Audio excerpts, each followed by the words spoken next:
ദൂരെ കൊണ്ട് കളയാനും അകറ്റി നിർത്താനൊക്കെ എല്ലാവർക്കും പറ്റും. പക്ഷെ ചേർത്ത് പിടിക്കാൻ കുറച്ച് പേർക്ക് മാത്രമേ പറ്റുള്ളൂ.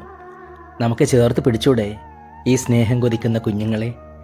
ഗവൺമെൻറ് അപ്രൂവലാണ് ഈ സ്ഥാപനം ശാന്തിഭവൻ. എല്ലാവർക്കും നമസ്കാരമുണ്ട്. വലിയ സന്തോഷമുണ്ട്. ഇന്ന് ശാന്തിഭവനിൽ വന്നാണ്. എൻ്റെ പ്രിയ കൂട്ടുകാരിയുണ്ട്, ജോലി ഷാലു ഉണ്ട്. ഷാലുവിൻ്റെ കൂടെ ഞാൻ വയനാട് ഒരു പ്രോഗ്രാം ചെയ്തിട്ടുണ്ട്. ഇപ്പോൾ വീണ്ടും ഇവിടെ കാണാൻ പറ്റി. അതേപോലെ ദീപയുടെ വീട് എവിടെയാ? ഞാൻ കാലിക്കറ്റ് മുക്കം. എന്താണ്? ഞാൻ ലാബ് ടെക്നീഷ്യനാണ്. ഹലോ, അസ്സലാമു അലൈക്കും. നമ്മളിപ്പോൾ എവിടെയുള്ളത് അറിയോ? ആരെങ്കിലും ഇവിടെ കണ്ടിക്കണോ? നമ്മൾ ഒത്തിരി ടൂറൊക്കെ പോകുന്നുണ്ട് അല്ലേ? ഇങ്ങനത്തെ ഒരു സ്ഥലത്ത് നമ്മളൊന്നും അങ്ങനെ വരാറില്ലല്ലോ. ഇല്ലാന്ന് തന്നെ പറയാം. മിക്കവരും കണ്ടിട്ടില്ലാത്തൊരു സ്ഥലമായിരിക്കും. ഇതാണ് നമ്മളെ പുത്തനത്താണി, നമ്മുടെ രണ്ടത്താണി. പിന്നെ അതുപോലെ തന്നെ അതിൻ്റെയൊക്കെ തൊട്ടടുത്തായിട്ടാണ് ഇത് വരുന്നത്.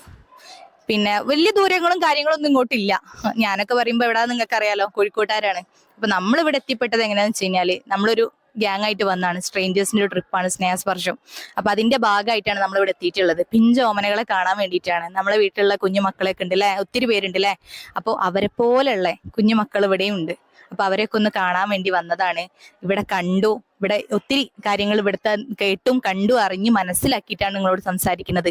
അപ്പോൾ നിങ്ങളാൽ കഴിയുന്ന ഒരു സഹായം ഈ കുഞ്ഞുങ്ങൾക്ക് നിങ്ങളും ചെയ്യണം. നമ്മളെ കൊണ്ട് കഴിയണത് ഇത്ര വലിയ എമൗണ്ട് എന്നൊന്നല്ല കേട്ടോ പറയുന്നത്. അതൊരു 5 രൂപയായാൽ പോലും നിങ്ങൾ അത് ഇവിടെ കൊണ്ടുവന്ന് ഈ കുഞ്ഞുങ്ങൾക്ക് കൊടുക്കുമ്പോൾ അതിലുപരി നിങ്ങൾ ചെയ്യുന്ന ഒരു വലിയൊരു കർമ്മങ്ങളും മറ്റൊന്നുമില്ല. ഇതാണ് ഏറ്റവും ബെറ്റർ എന്ന് ഞാൻ പറയും. കാരണം ഈ പിഞ്ച ഓമനകൾക്ക് ആരും ഇല്ലാത്ത മക്കളാണ്. അപ്പൊ ഇവരെ വന്നിട്ട് ഒന്ന് കാണാനും ഇവിടെ ഒക്കെ ഒന്ന് അടുത്തറിയാനും, നമ്മൾ ഈ ടൂറൊക്കെ പോകുന്ന ക്യാഷ് ഒക്കെ ഉണ്ടെങ്കിൽ നമുക്ക് ഒത്തിരി കാര്യങ്ങൾ അവർക്ക് വേണ്ടി ഇവിടെ ചെയ്യാൻ പറ്റും. അപ്പൊ അതിനൊക്കെ വരിക. അപ്പൊ കൂടെ നിൽക്കുന്ന എന്റെ സുഹൃത്താണ് ദീപ. അതെ, ദീപക്ക് കൊടുക്കുന്നുണ്ട് കേട്ടോ. എന്റെ പേര് ദീപ എന്നാണ്. ഞാനും ഇതുപോലെ ഇൻസ്റ്റാഗ്രാമിൽ കണ്ടിട്ട് വന്നതാണ്. ഇവിടെ എല്ലാ വന്നിട്ടുള്ള ആൾക്കാര് എനിക്ക് തീരെ പരിചയമില്ലാത്ത, ഞാൻ ഇതുവരെ കണ്ടിട്ട് പോലും ഇല്ലാത്ത ആൾക്കാരാണ്.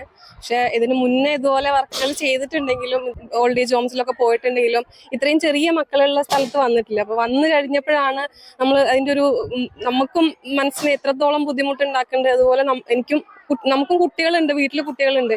അപ്പോൾ അവരുടെ മുഖമാണ് നമ്മളെ മനസ്സിലേക്ക് ആദ്യം വരുന്നത്. അപ്പം കണ്ടു കഴിഞ്ഞപ്പം എന്തൊക്കെയാണ് ഇവർക്ക് കൂടുതൽ ചെയ്തു കൊടുക്കേണ്ടത് എന്നുള്ളതാണ് മനസ്സിലാലോചിച്ച് കൂട്ടുന്നത്.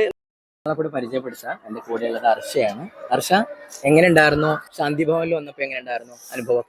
ഞാൻ ഒരുപാട് സ്ട്രേഞ്ചേഴ്സ് ഇപ്പോൾ പോയിക്കണേ, പക്ഷെ ആദ്യമായിട്ടാണ് ഇങ്ങനെ ഒരു സ്ഥലത്ത് വരുന്നത്. നമ്മുടെ മക്കളൊക്കെ എത്രത്തോളം സുഖത്തിലാണ് ജീവിക്കുന്നത് എന്നുള്ളത് ഇവിടെ വന്ന് ഈ കുട്ടികളെ കാണുമ്പോഴേ നമുക്കൊക്കെ മനസ്സിലാവുള്ളൂ.